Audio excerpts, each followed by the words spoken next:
जय जय बच्चों, आज का सुप्रभात। कक्षा 7 के बच्चे ध्यान देंगे। पाठ्य पुस्तक आपकी वॉल्यूम 2 पाठ 10 भारतीय चलचित्र या सिनेमा के पितामह दादा साहब फाल्के के बारे में हमने पठन कार्य प्रारंभ किया था। इसमें कुछ पठन कार्य हमने किया था और कुछ अधूरे हैं। उसके बाद हम जो अधूरा छोड़ा गया है वो पठन कार्य वहां से प्रारंभ करेंगे।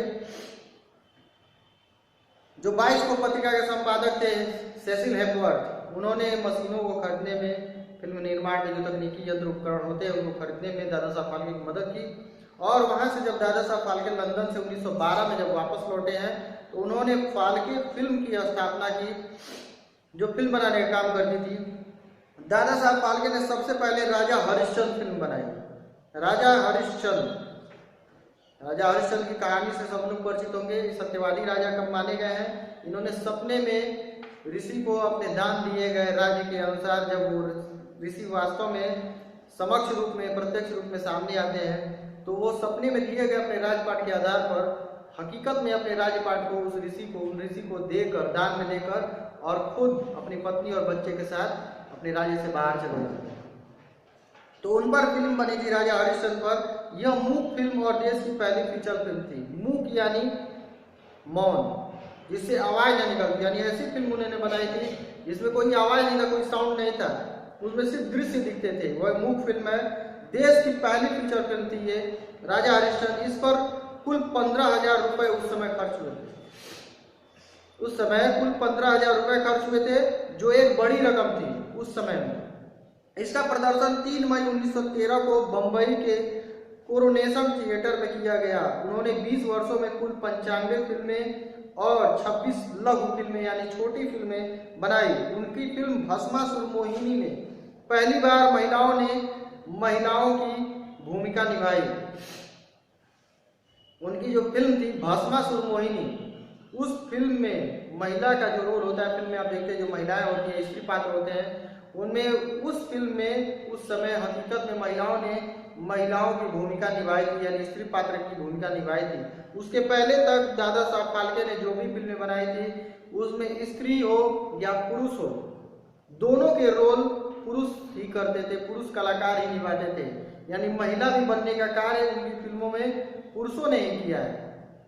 इसमें आपकी जो बुक है इसमें नहीं दिया है, लेकिन उनकी जो पत्नी का जो रोल निभाया था हरिश्चंद्र में, मास्टर साडुके नाम के एक व्यक्ति थे जो इनके सहायक थे, उन्होंने हरिश्चंद्र की पत्नी का रोल निभाया था।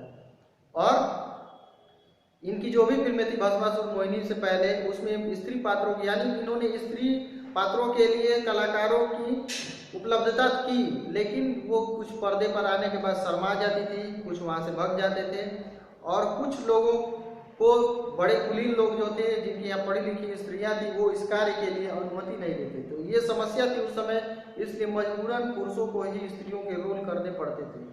लेकिन भस्मासुर मोहिनी में पहली बार महिलाएं मिली और महिलाओं ने स्त्री पात्रों का रोल निभाया।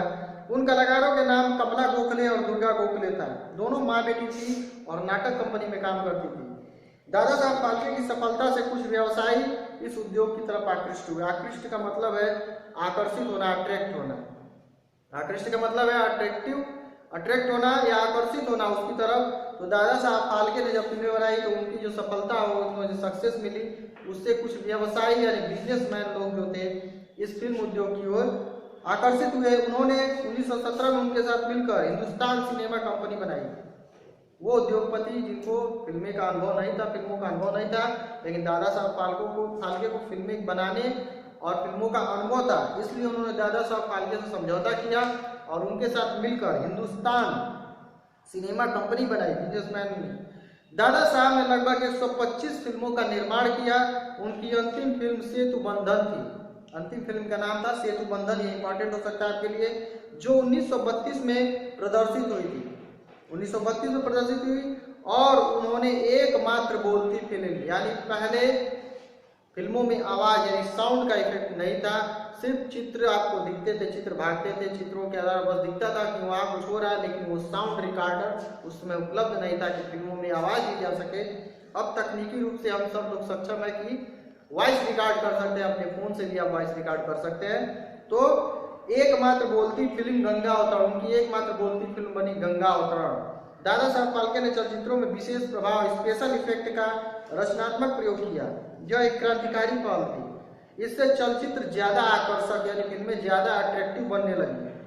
अपने 25 वर्षों के यादगार सफर में उन्होंने हरिश्चंद्र, सत्यवान सावित्री, लंका दहन, श्री कृष्ण जन्म, कालिया मर्दन, कंसवध, शकुंतला, संत तुकाराम और भक्त सुदामा सहित अनेक यादगार फिल्में बनाई इन सारे संतों और महापुरुषों पर।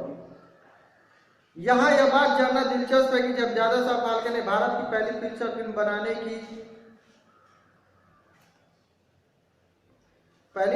बनाने की तैयारी की तो फिल्म की नायिका के लिए एक गंभीर समस्या बन गई। यानी नायिका कोई नहीं, यानी स्त्री पात्र कोई नहीं मिल रहा था। उनकी इच्छा थी कि उनकी फिल्म हरिश्चंद्र में तारामती यानी हरिश्चंद्र की जो पत्नी थी तारामती की भूमिका कोई महिला ही करे। इसके लिए उन्होंने नाटक मंडली से जुड़ी कई अभिनेत्रियों से बात की, लेकिन आश्चर्य की बात यह रही कि कोई भी अभिनेत्री इसके लिए तैयार नहीं हुई। यानी जो नाटक करने वाली, नाटक दिखाने वाली अभिनेत्री हैं, कलाकार हैं, वो महिला पात्र तारामती की भूमिका करने के लिए तैयार नहीं हुए। लेकिन यहाँ तक कि उन्होंने अभिनेत्री की खोज के लिए विज्ञापन भी बंटवाया कि तारामती की भूमिका कोई महिला आकर कर ले, कोई महिला कलाकार। विज्ञापन बंटवाया लेकिन कोई लाभ नहीं हुआ। हार कर उन्होंने फैसला किया कि तारामती की भूमिका किसी पुरुष से ही कराया जाए। मैंने अभी आपसे बताया जिसका नाम मैंने लिया था, उन्होंने ही तारामती यानी हरिश्चंद्र की पत्नी की भूमिका निभाई थी। इसी दौरान तभी उन्होंने एक ईरानी रेस्तरां में एक रसोइया नजर आया। उन्होंने उससे बात की, काफी समझाने के बाद वह तैयार हो गया, लेकिन दादा की मुश्किलें अभी खत्म नहीं हुई थी। उन्होंने रसोइये से कहा, यानी जो कुक था, कल से शूटिंग करेंगे। शूटिंग यानी फिल्मांकन या छायाचित्र। कल से शूटिंग करेंगे, तुम अपनी मूछें साफ करा कर आना। दादा की बात सुनकर रसोइया चौंक गया। दादा फाल्के की बात सुनकर रसोइया चौंक गया। उसे जवाब दिया, मूछें कैसे साफ करा सकता हूँ, मूछें तो मर्द मराठा की शान है। दादा ने उसे समझाया, भला मूछ वाली तारामती कैसे हो सकती है, वह तो नारी है और नारी की भी भला मूछ होती है। मूछों का क्या, शूटिंग के बाद फिर रख लेना। समझाने के बाद रसोइया तैयार हुआ और भारत की पहली फीचर फिल्म का हीरोइन बना। उसका नाम था सालुंके, मास्टर सालुंके, जिसका मैंने अभी जिक्र किया था। उन्होंने तारामती की भूमिका निभाई। वो रसोइये थे और उनको अपनी मूछें छिलवानी पड़ी तारामती की भूमिका के लिए। भारतीय सिनेमा में फाल्के के अभूतपूर्व योगदान को देखते हुए भारत सरकार ने फाल्के शताब्दी वर्ष 1969 में दादा साहब फाल्के सम्मान आरंभ किया।